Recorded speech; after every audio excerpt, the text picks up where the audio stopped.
Assalamualaikum warahmatullahi wabarakatuh. Perkenalkan, nama saya Nur Adila dengan NIM H03225506. Adapun teman kelompok saya yaitu Hermariska dan Martina. Di sini kami akan menjelaskan tentang hierarki pembelajaran. Baik, di sini saya akan menjelaskan bagaimana hierarki pembelajaran dapat mempengaruhi proses pembelajaran pada siswa di tingkat dasar atau menengah dan tinggi. Sebelum saya jelaskan, kita harus tahu apa sih itu hierarki. Jadi, hierarki adalah susunan berjenjang atau struktur yang menggambarkan tingkat peringkat atau urutan orientas atau kepentingan relatif antara elemen atau individu dalam sebuah sistem atau organisasi. Di sini ada beberapa cara mempengaruhi proses pembelajaran pada siswa di tingkat dasar atau menengah dan tinggi. Di sini kita dapat melihat ada 3 cara. Yang pertama itu tingkat dasar. Hierarki pembelajaran ini pada tingkat dasar biasanya dimulai dengan pemahaman konsep dasar. Jadi guru itu harus memastikan siswa memahami dasar-dasar sebelum melanjutkan ke konsep yang lebih kompleks. Jadi hierarki ini membantu membangun fondasi kuat. Jadi yang kedua itu ada tingkat menengah, di mana pada tingkat hierarki ini pembelajaran dapat digunakan untuk mengembangkan keterampilan pemecahan masalah. Jadi, siswa itu diajak untuk menerapkan pengetahuan dasar yang mereka miliki untuk memecahkan masalah yang lebih rumit.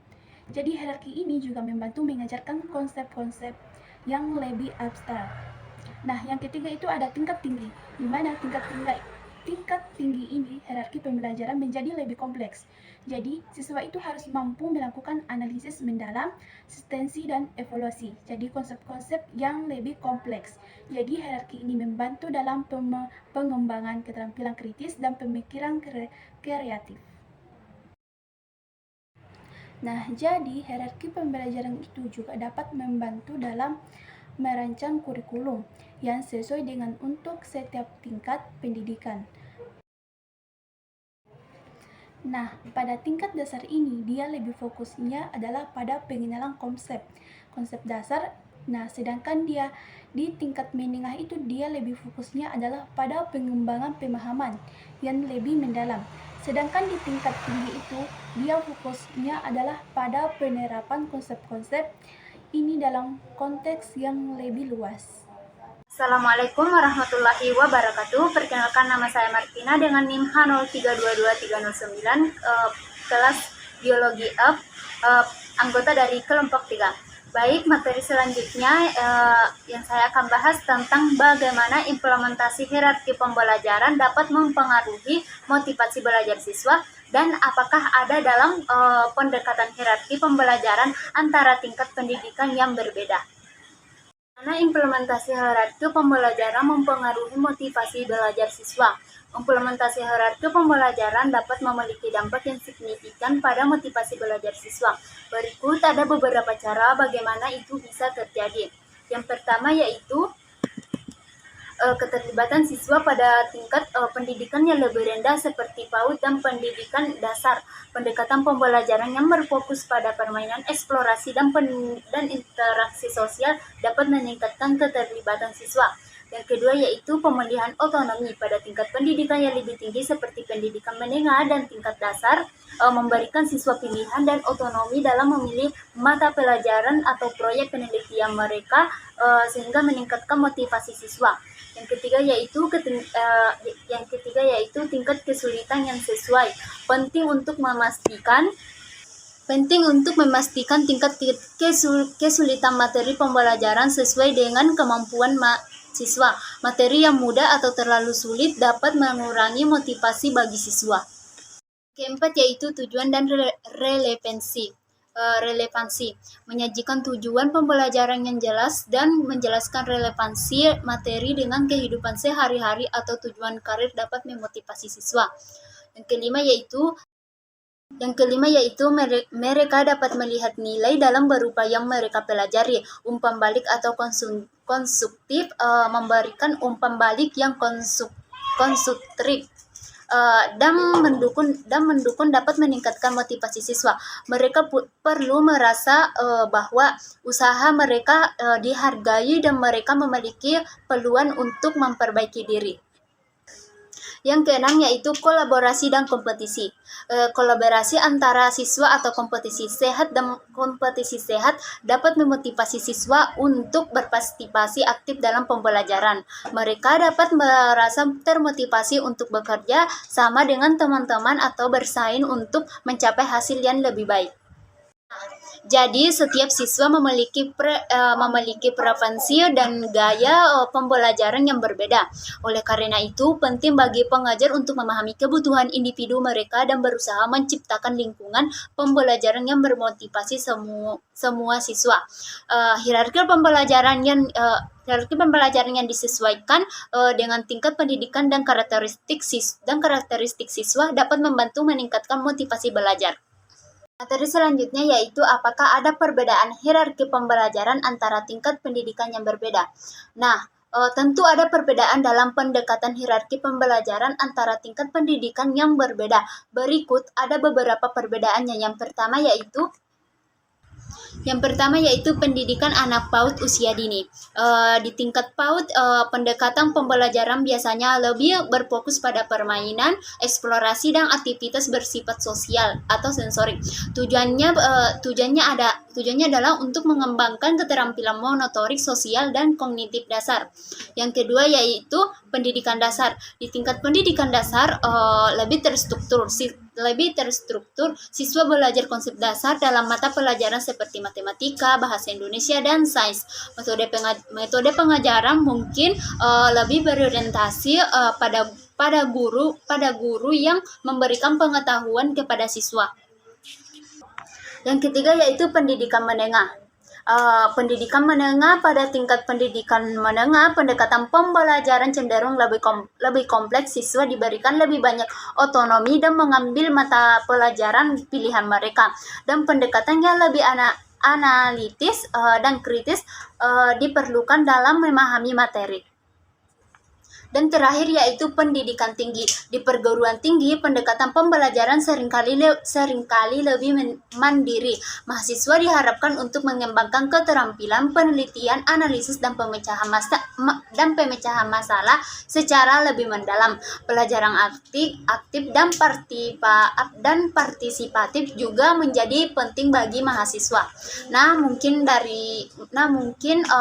materi yang saya dapat sampaikan atau yang dapat saya jelaskan. Mohon maaf jika ada kekurangan. Wassalamualaikum warahmatullahi wabarakatuh. Baik, di sini saya akan menjelaskan atau memaparkan dua materi mengenai hierarki pembelajaran. Yang pertama ada dampak hierarki pembelajaran terhadap motivasi siswa. Yang kedua ada faktor yang mempengaruhi efektivitas hierarki pembelajaran. Langsung saja pada poin yang kedua tadi. Yang pertama tadi ada 4 poin lagi. Yang pertama kesiapan dan motivasi awal, yang kedua relevansi materi, yang ketiga kesulitan yang tepat, dan yang keempat pendekatan pengajaran. Pada poin pertama dampak hierarki pembelajaran yaitu siswa yang memiliki dasar yang kuat, tingkat faktual mungkin lebih termotivasi untuk belajar karena mereka merasa lebih percaya diri dalam pemahaman dasar.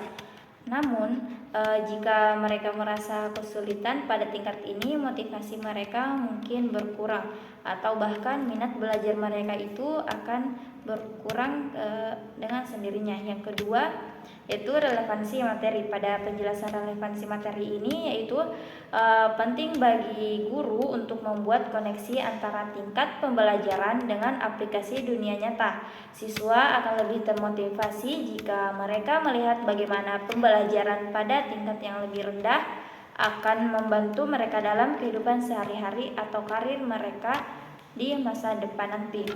Yang ketiga ada kesulitan yang tepat. Materi yang dipaparkan oleh guru itu biasanya apabila terlalu mudah yang dianggap oleh siswa ataupun mahasiswa itu akan memungkinkan mereka itu merasa bosan. Dan jika materi itu terlalu mudah atau terlalu sulit, mereka akan merasakan frustasi.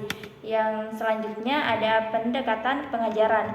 Pada pendekatan pengajaran ini yang interaktif dan memungkinkan siswa untuk berpartisipasi aktif dalam pembelajaran dapat meningkatkan motivasi dan minat mereka.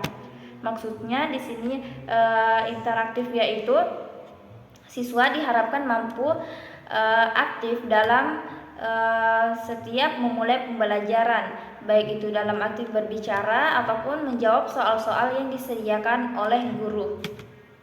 Yang selanjutnya faktor adanya hierarki pembelajaran. Di sini juga ada 4 poin.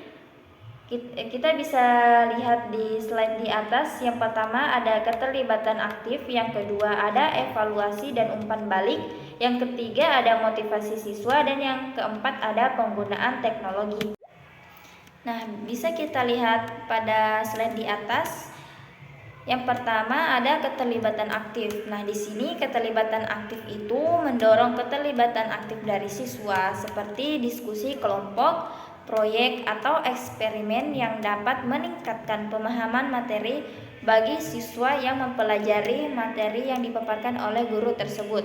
Hierarki pembelajaran harus disesuaikan dengan jenis keterlibatan ini. Selanjutnya ada evaluasi umpan balik. Penggunaan evaluasi umpan balik reguler dapat membantu guru memahami sejauh mana siswa telah memahami materi yang dipaparkan. Ini memungkinkan penyesuaian kemampuan komunikasi guru dan kemampuan guru dalam menjelaskan. Yang terakhir ada motivasi siswa. Motivasi siswa dapat mempengaruhi efektivitas hierarki pembelajaran. Guru perlu menciptakan lingkungan yang memotivasi siswa untuk belajar.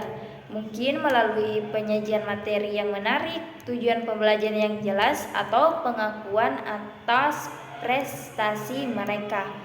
Seperti apabila ada seorang siswa yang mendapatkan suatu penghargaan atau pencapaian, itu perlu diapresiasi seperti mengucapkan kata selamat ataupun memberikan hadiah-hadiah kecil yang dapat memotivasi atau meningkatkan minat mereka di suatu pembelajaran tersebut.